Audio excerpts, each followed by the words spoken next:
गौतम अडानी एक कॉलेज का drop out कैसे बना दुनिया का तीसरा सबसे अमीर व्यक्ति।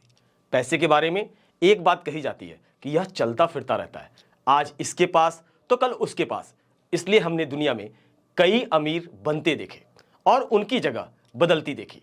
हम आज से मात्र कुछ साल पहले मुड़कर देखें तो टाटा, बिरला और अंबानी जैसे कुछ नाम मालूम थे जो भारत या एशिया में सबसे अमीर लोगों की सूची में गिने जाते थे। लेकिन पिछले 2 सालों में एक नाम ऐसा खबरों में बनता आया जिसने अंबानी जैसे बड़े और पुराने नाम को पछाड़ते हुए दुनिया के सबसे 3 अमीर लोगों में अपनी उपस्थिति दर्ज कर दी।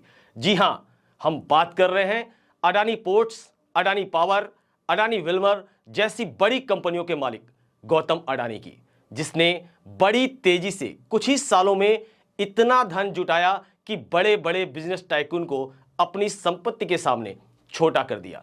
आज के सियासी वृतांत में हम आपको बताएंगे कहानी गौतम अडानी की कि कैसे पढ़ाई छोड़कर बिजनेस की दुनिया में आए, दुनिया के तीसरे सबसे अमीर व्यक्ति बन गए और अडानी को इतने बड़े बिजनेस टाइकून बनने में सरकार का कितना अहम योगदान रहा। नमस्कार, मेरा नाम आनंद मिश्रा है और आप देख रहे हैं न्यूज़िफाई।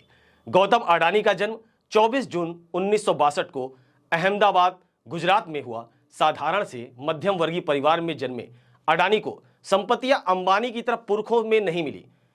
अडानी के पिता छोटा सा टेक्सटाइल का बिजनेस किया करते थे। गौतम अडानी ने अपने स्कूल की पढ़ाई सेठ चिमनलाल नागिनदास विद्यालय से पूरी की।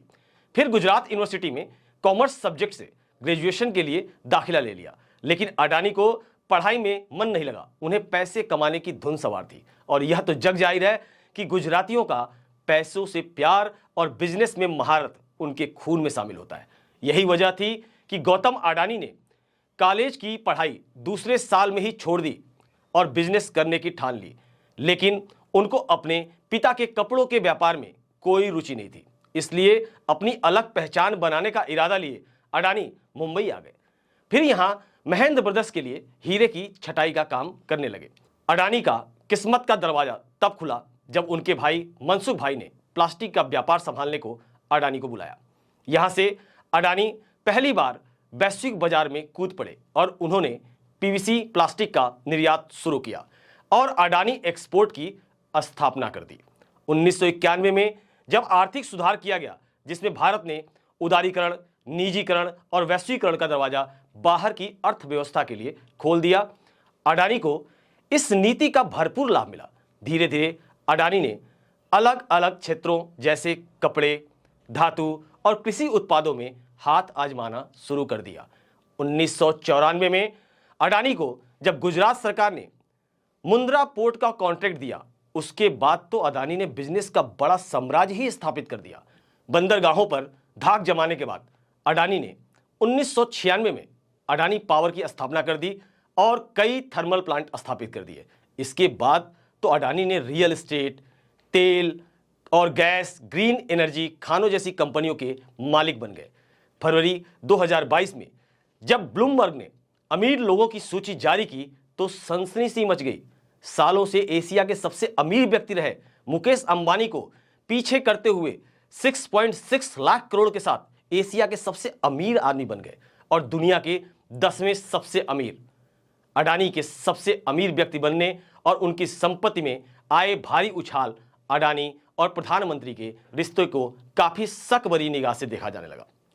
अक्सर विदेशी यात्राओं में प्रधानमंत्री के साथ एक बिजनेसमैन को लेकर जाना विपक्ष को खटकता रहा है। चाहे जब नरेंद्र मोदी राफेल समझौते को लेकर फंस गए थे तो उनके साथ विदेश मंत्री न होकर अडानी वहां मौजूद थे। इस पर कांग्रेस ने कई सवाल भी खड़े किए। नरेंद्र मोदी और गौतम अडानी दोनों गुजरात से ही संबंध रखते हैं और उनके रिश्ते काफी पुराने हैं।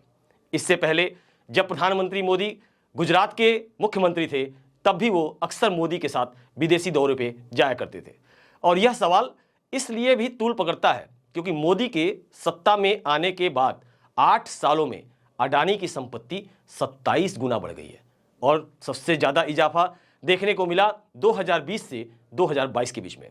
अडानी का नेटवर्थ $30 बिलियन से बढ़कर $143 बिलियन करीब हो चुका है। मोदी और अडानी के रिश्तों की गर्माहट तब निकली जब 2018 में केंद्र सरकार ने 6 एयरपोर्ट को प्राइवेटाइज करने के इरादे से नीलामी की और नियमों में बदलाव करते हुए देखे। नौसिखिए कंपनियों को भी न्योता दिया जिन्हें एयरपोर्ट संचालन का कोई अनुभव तक नहीं था। यह 6 एयरपोर्ट की नीलामी अडानी ने जीत ली और सरकार ने अडानी कंपनी जिन्हें कोई अनुभव नहीं था उन्हें सौंप दिया। विपक्ष की पार्टी, चाहे वो कांग्रेस हो या आम आदमी पार्टी या फिर अन्य राज्यों की पार्टियां, बढ़ती महंगाई की मार झेल रही जनता की ओर से मोदी सरकार पर हमलावर होती आई हैं। उनके अनुसार मोदी सरकार जनता की भलाई करने के बजाय अपने मित्रों अंबानी और अडानी को धन कुबेर बनाने में लगे हुए हैं। इस रिश्ते के सवालों पर जब अडानी से पूछा गया तो अडानी ने इससे इनकार करते हुए कहा कि हमारा कोई निजी रिश्ता नहीं है, हमारा रिश्ता सिर्फ पेशेवर है। लेकिन कांग्रेस के नेता राहुल गांधी मोदी और अडानी अंबानी के रिश्तों पे तंज मारते हुए कहते हैं, या हम दो हमारे दो की सरकार है। आपकी गौतम अडानी और नरेंद्र मोदी के रिश्तों को लेकर के विचार क्या हैं, हमें जरूर बताएं।